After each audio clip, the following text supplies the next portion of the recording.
Hello' guys, আমাৰ এতিয়া ভোজন কৰিবলৈ ওলাইছো আমি এতিয়া। আজি উৰুকাৰ ৰাতিৰ সাজলেতো বেলেগ হ'ব। এতিয়া দিনৰ সাজৰ মানে বনাইছো মই পনীৰ।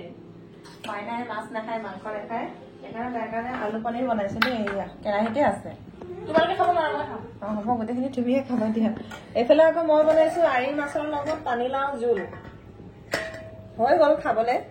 এয়া দেখিছে নাই, এপিচ এপিচ আৰি মাছ, এয়া আঞ্জা। খাবলে কেনেকুৱা হয় নাজানো, বনাইছো আৰু ভালকে বুলি। মাথা মুণ্ডা বনাইছে। সেইখিনি মাছখিনি ভাজি দিয়াটো আছে, মাছ খালি মাছেই মাছ আৰু। এতিয়া আমি দুপৰীয়া ভাত খাই লওঁ। এতিয়া 2টা বাজিলে ভাত খাই লওঁ। আমি উৰুকা দিনতে বনাইছো, ৰাতি যে খাম আৰু হৈছে আৰু। এতিয়া 2টা মানে 3টা বাজিব হৈছে আৰু। এতিয়া ভাত খাই পেলাই ৰাতি ক'ত খাম। মোৰ এতিয়া বৰা চাউলৰ পিঠা বনাব লগা আছে। শুব মাই এতিয়া পাকঘৰ চিজিল কৰো, পাকঘৰ চিজিল কৰি পেলাই অলপ ৰেষ্ট কৰিব লাগিব ন। আমি কষ্ট কৰি থাকো। ভাত খাই লওঁ। হেল্ল' গাইজ, আমি ভাত খাই আছো। টিভি চাইছে মাহঁতে, অলপ পিছত খাব। আমি এতিয়া খাই আছো। এয়া বাবে মাছৰ লগত খাইছে। মই এতিয়া পনীৰ খাই আছো।